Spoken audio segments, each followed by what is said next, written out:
In addition to racist emails and jokes, the investigation revealed that people of color are much more likely to be stopped, searched, and issued citations. In fact, they may have been the target of a punitive system of fines used to raise funds for the city.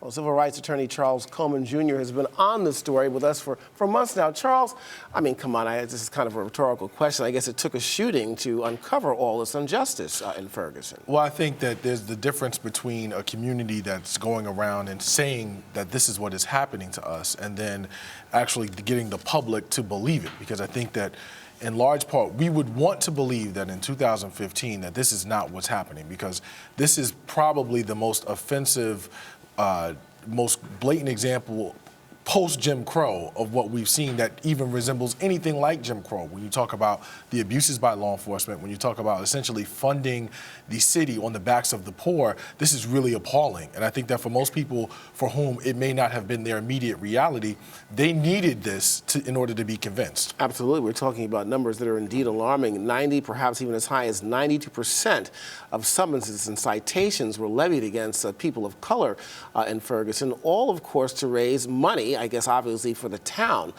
disparagingly, of course, obviously, against people of color. Now, I've got to believe, Charles, that this is just a microcosm of perhaps what might exist across many towns and cities in this country. How has the Ferguson Police Department responded to all of this? Well, first, to your point about whether this is limited to Ferguson, you're absolutely correct that this is occurring across the country in too many cities far too often.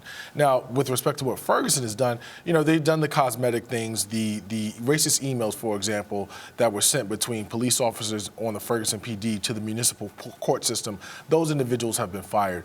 The Ferguson Police Department has pledged to increase or develop measures to increase the number of officers of color among the force. Of course, that needs to be done, but there need to be additional methods. Chief Jackson needs to go. This is an internal cancer that needs to be dealt with from the inside, and in order to really address what has been a cultural and systemic problem with Ferguson PD.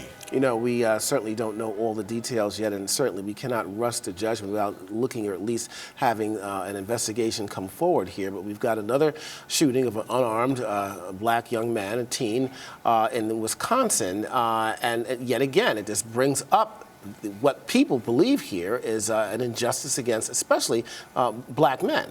Well, no, you're absolutely right. In Wisconsin, it is difficult to determine what that situation is entirely about. It's too fresh. We don't have all the facts. But what we do know is that, and it has been confirmed, that the victim, the deceased, was unarmed at the time that he was killed.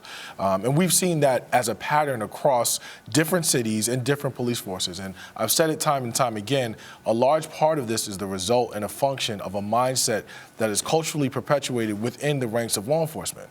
You know, the law is the law, Charles, and, you know, I guess you have to go by exactly now what the Fed said. There were cries for investigations here, but of course what we have seen in the George Zimmerman case, Michael Brown case, that no charges were brought against these officers. And, you know, Eric Holder was saying that perhaps the standards are too high to judge cases like this. What is your opinion about that? The issue there, Julian, is that when those laws were put on the books, racism was so obvious. It was so black and white. It was a noose hanging on your door, a burning cross in your yard. It wasn't as sophisticated and as subtle as it is today, although it was equally as insidious. The issue is that those laws, as they were written, require such a blatant and obvious showing of bigotry, of hatred, of racism in order to be able to indict under federal civil rights charges, because that's when it becomes clear that you intended to deprive someone of their civil rights, and that's what's required under the standard. Nowadays, with the way that sort of racism, bias, and bigotry have evolved, those laws need to be revisited and rewritten in order to lower that standard so that when it meets the human eye test, they can still bring indictments. I just want to get to this. We have less than a minute left here, but I just want to know, Charles Coleman, when is the narrative going to be changed here when people understand that folks who are outraged against biases are not anti-police? They're anti-police brutality. It doesn't seem to be getting across to those folks who think if you have a charge against somebody, all of a sudden you're just anti-police. That's not the case.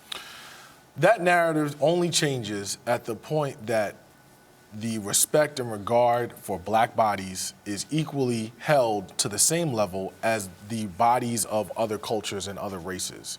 At the point that we stop looking at it as an issue that only affects blacks, but as a human rights issue, as a human issue, that's when that narrative begins to evolve and we begin to have some traction with respect to the appropriate amount of regard being held for black lives. Charles Coleman Jr. Charles, as always, thank you for your insights, sir. Thanks for having me, Julian.